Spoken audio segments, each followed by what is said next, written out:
একে মিলে পড়ে কোন হবে হে নবী আপনি বলুন, মানে দোয়া করার সিস্টেমটা শেখাচ্ছেন। রব্বির হামহুমা কামা রব্বায়ানি সাগীরা। হে আমার রব্বুল আলামিন, হে আমার প্রভু, তুমি আমার বাবা মাকে ওইভাবে লালন পালন করো যেভাবে আমার আব্বা মা আমার কচি অবস্থায় লালন পালন করেছেন। এটা একটা হাদিস, আর কোরআন থেকে দোয়া করার পদ্ধতিটা শিখে দিলেন। আরো হাদিস আছে, যেমন বাইহাকির একটা হাদিস মিশকাতুল আছে, রাসূল কারীম সাল্লাল্লাহু আলাইহি ওয়াসাল্লাম বলেন হাদিয়াতুল আমওয়াতিল আহইয়া আল ইস্তিগফার। জীবিত ব্যক্তির পক্ষ থেকে মৃত্যু ব্যক্তির জন্য উপহার গিফট হচ্ছে মাগফিরাতের কামনা করা। আবু দাউদ এই হাদিসটা বাইহাকিতে রয়েছে। আর সবার উপর একটা আপনাদের বোঝাতে সুবিধা হবে, মৃত্যু ব্যক্তির জন্য যে দোয়া করা কার্যকরী বা লাভজনক, এটা প্রায় হাদিসের মধ্যে আছে। দোয়াটা আমরা জানাজার নামাজ পড়ি, বড়দের জন্য সিস্টেম হচ্ছে প্রথমে আপনি তাকবীর দিয়ে সানা পড়লেন, তারপরে আরেকটা তাকবীর দিয়ে কি বললেন আপনি দুরূদ শরীফ পড়লেন, আর একটা তাকবীর দিয়ে কি বললেন এটা দোয়া। আল্লাহুম্মা গফিরলি হাইয়িনা ওয়া মাইয়িতিনা ওয়া শাহিদিনা ওয়া গায়িবিনা ওয়া সাগীরিনা ওয়া কাবীরিনা ওয়া যাকারিনা ওয়া উনসানা। আছে না এই হাদিস? এই দোয়াটা তিরমিজি, আবু দাউদ, বুখারী প্রায় 6-7টা কিতাবের প্রত্যেকটা চ্যাপ্টারে রয়েছে কিতাবুল জানাইজের মধ্যে। এই দোয়াটার অর্থ শুনলে আপনার ব্রেনের প্রশ্ন ক্লিয়ার।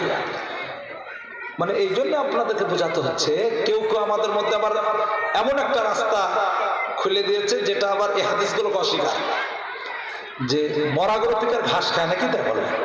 মানে মৃত্যু ব্যক্তির জন্য দোয়া করা কি আর কাজের হয়? এটা ভুল। কাজের যদি নাই হয় তো রাসূল সাল্লাল্লাহু আলাইহি ওয়াসাল্লাম কেন শিখিয়েছেন আল্লাহুম্মা গফিরলি হাইয়িনা, হে আমাদের প্রভু ক্ষমা করে দাও হাইয়িনা আমাদের মধ্যে যারা জীবিত, অমাইয়িতিনা আমাদের মধ্যে যারা মাইয়িত মানে বলুন মারা গেছে। বাকি আরো অন্য শব্দগুলো আছে, যারা উপস্থিত যারা অনুপস্থিত, ছেলে মেয়ে ইত্যাদি। এ সমস্ত হাদিসের স্পষ্ট মানুষ মারা গেলে নিঃসন্দেহে দোয়া করা, এটা কি বলুন কার্যকরী। আর এই হাদিস থেকে আপনাদের প্রমাণ করলাম খেতে দেওয়া এটাও খুব দামি কাজ, কিন্তু দুটোকে একসঙ্গে এবার ঘুলিয়ে দিয়ে বলছি এবার কোরআন পড়াও আর বলো খাওয়াও, এটা রং। আপনাদের একটা খতম করে দিচ্ছে, আমাদের 3 বেলা খেতে দেন, এটা রং। আগে খুব চলতো 24 পরগনা হুগলির দিকে, হাফেজ সাহেবরা যেত, সন্ধ্যায় শুরু করতো সাবিনা খতম বলে, পুরো হয়তো কোরআন খতম ভিতর ভিতর ছেড়ে ছুটে কি যে করতো আল্লাহ মালিক দেন, লাস্টে বলে 2-3 হাজার টাকা বা 10, যেমন যেরকম পার্টি হয়। এটা এখন মানুষ অনেকটা বুঝে গেছে। আমি বলতে চাইছিলাম এটা খাওয়ানোর সিস্টেম নয়।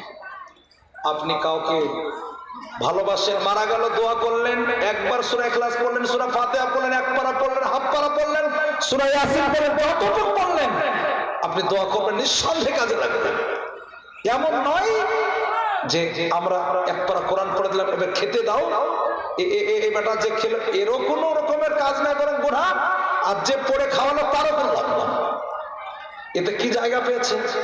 এতে কিন্তু সুবিধাবাদীরা সুযোগ পেয়ে গেছে যে আমাদের আর কোরআন পড়া দরকার নেই, আমাদের নামাজ পড়ারও প্রয়োজন নেই, আমরা আপন কাজ করব, বিজনেস করব, চাকরি করব, বাকরি করব, ইনকাম করব, সব করব, শুধু মৃত্যুর দিনে 10টা মৌলবি ভাড়া করে নিয়ে আসবে দিয়ে এবার মৌলবি সাহেবদেরকে বলবো তোমরা আজকের বাপের মৃত্যু বার্ষিকী একটু পড়ো, আর খাবার দাবার কি কি ভালো আপনাদের চয়েস বলে ওই খাবার আপনাদের জন্য ব্যবস্থা করছি।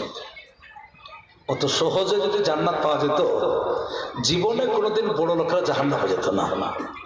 আর নামাজ রোজা কিছু দরকার ছিল না, ও শুধু মৃত্যুর পরে 3 ডজন মৌলবি ভাড়া করত এবং বলে দিত যে আমার জন্য 3টে খতম পড়েন, কিংবা পড়তে থাকেন আপনার জন্য, যা ইচ্ছা তাই বলেন, খাবারের পার্সেল করে দিচ্ছি, আর যত টাকা বাজেট বলবেন আর পেমেন্ট করে দেবো, যেন বাপ জান্নাত চলে যায়, জাহান্নামে যেন না যায়।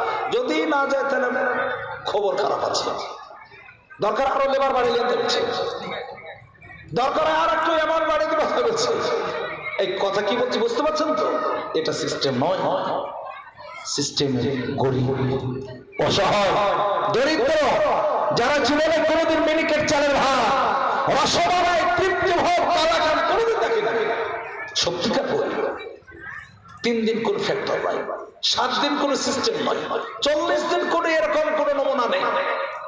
যে কোনো দিন যে কোনো সময়ে কিছু গরিব ব্যক্তিকে খেতে দেবেন। হাদিস আছে, আপনারা তো শুনেছেন আলেমের আমাদের মুখ থেকে, কেউ যদি পিপাসিত ব্যক্তিকে দুনিয়াতে পানি পান করায়, কিয়ামতের দিন তাকে জান্নাত রাহিকে মাখতুম, মানে এমন পানি সিল প্যাক যাতে কেউ কোন রকমের ওই প্যাকটা খুলে নেবে, রাহিকে মাখতুম, অত্যন্ত টেস্টি সুস্বাদু বিশুদ্ধ পানি যাদেরকে বলে না, ওই পানি তাকে দেওয়া হবে। কোন গরিবকে শীতের সময় একটা শীতের বস্ত্র মশারি কিনে দিলেন গরমের সময়, বা কোন পোশাক তাকে তার নিজের আবদ্ধ থাকার জন্য কিনে দিলেন, হাদিসে আছে ওই ব্যক্তি যে ব্যক্তির আত্মার কল্যাণের সঙ্গে সাথে দিবে তাকে আল্লাহ জান্নাতের পোশাক করে দিবেন। এগুলো আছে হাদিসে। কিন্তু আমাদের দেশে এটা উঠে গেছে। আমাদের দেশে ওই 40 দিন একটা কুল খতম বা কোরআন খতমের নাম করে বাড়িতে মনে হচ্ছে পিকনিক শুরু করেছে। আর নেনান মানে নেনা শাশুড়ি থেকে 350 কুটুম বলেছে। ওর শালস বউ ভাইরার মানে কি যত কুটুম একটাও ছাড়েনি, এমন করে কুচে করে শাড়ি পরে বাড়িতে এসেছে, মনে হচ্ছে শুটিং করে বেরোতে মনে হচ্ছে। আফসোস, আয় আফসোস, তুমি নাম দিলে গরিবদের খাওয়া, নাম দিলে তুমি গরিবদেরকে মানে কি খাওয়াবে, বাপ জান্নাত পাবে, আর আগে তাদের জন্য ব্যবস্থা বৈকাল 3:30টার দিকে পেন্ডেলার জায়গা না ছোট বসে দেয়, খাবার দিতে দিতে বলছে ভাই গোস্ত মোটামুটি শেষের দিকে যেমন হবে তেমন দিয়ে দে, মিষ্টি